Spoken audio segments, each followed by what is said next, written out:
Hey y'all, thanks for coming by.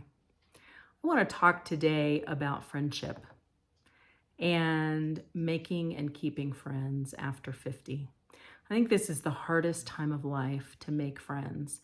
You know, earlier, many of your friends, if you had kids, came from your kids' parents. You did sports or activity, drama, whatever your kids were into.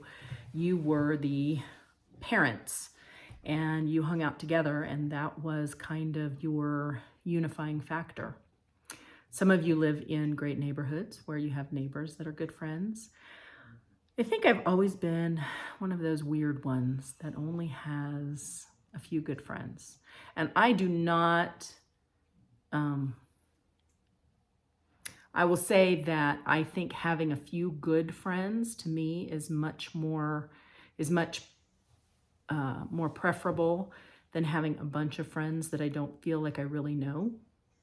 And I'm kind of in that spot in life right now. I feel like I have a bunch of close acquaintances.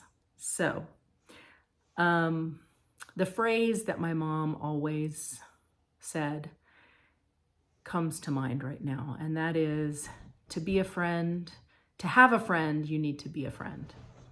And I realized that I have been going through a lot of stress lately with a new administration at my school and wondering if my job is going to be there in 6 months, 8 months. And I haven't really reached out to friends lately. So let me tell you a story. My husband went on a business trip. He left this morning, early morning. And this afternoon, I not only had to leave school quickly because I needed to get to the allergist and get an allergy shot, but then I had a doctor's appointment at a different doctor right after that. So I got home around 5 o'clock, 5:15. I needed to feed the dogs, take care of them, figured out what I wanted to feed myself, and then I thought, you know what? I am going to sit on the couch in my PJs and watch true crime. Give me a hell yeah if you watch true crime. I know it's a big thing for a lot of women. I can tell you I watch true crime because in a weird way, and we're all weird in our own way, and this is one of my ways, in a weird way, it's comforting to me because I think no matter how screwed up I feel like my life is, it's not that bad. My husband and I have never tried to kill each other, and I don't think we will. So I come home, I get on my pajamas, I make my dinner, I'm sitting on the couch, and all of a sudden I get 2 texts from 2 different people. And they're asking, aren't you coming to Bunko tonight? And I'm like, oh my gosh, I'm in my pajamas, I've already eaten dinner. And I happened to actually be talking to my husband on the phone, and he was like, you should go, you should go. He was very encouraging, which I thought was good because I've been thinking lately that they say that it takes 3 to 7 years in a new place to make really good friends and feel like it's your new home. And that's a long time to feel lonely. But my husband and I have been here 10. And I still don't feel like I have those good, solid friendship connections. So I decided that I was going to go ahead and go to Bunko because there are 11 other women at this location, some of whom I know well from having taught with them, that are open to friendship, that have extra time, that most, I think almost 100% are empty nesters now. And so we have a lot in common, and I just need to reach out. So in order to have a friend, I need to be a friend. I'll tell you another story. My son, my oldest son, when he was in, I believe, 6th grade, or maybe it was 5th grade. So when we were in Texas, the school district that we were in separated the schools by elementary, intermediate, middle, and high school. And so intermediate school was 5th and 6th, middle school or junior high was 7th and 8th, which I thought was really good because the difference between a 5th grader and an 8th grader is pretty huge.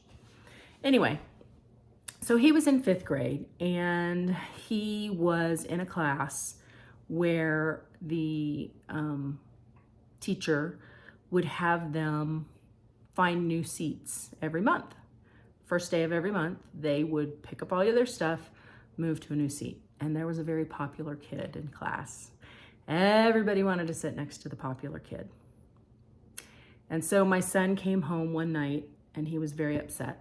And I was talking to him as I was putting him to bed. This was one of our rituals when he was little. I would lie down with him and we would talk about the day. And he was upset because he wanted to be a certain person's friend. And this popular kid chose someone else over him to sit at his table. So Ben, my son, was relegated to a different table and he was very upset. And I said to him, "Aren't there any new kids in your class?" And he was like, "I don't know." And I said, next month, I said, between now and next month, I want you to find those new kids in class and I want you to invite them to sit at your table. Because however bad you're feeling about not being able to sit at the popular kids' table, those kids are feeling even worse because they don't even know anybody at school. You at least have some friends from elementary school that are going to school with you, and you're choosing this one popular kid that you want to be friends with, and you have a whole class full of friends that you could be making. Lo and behold, one of his best friends throughout junior high and high school came from that class, and he had just moved to our city from Hawaii. His family was military, and the next month, Ben saw that he didn't have anybody to sit next to, and so Ben asked to sit next to him, and they became good friends.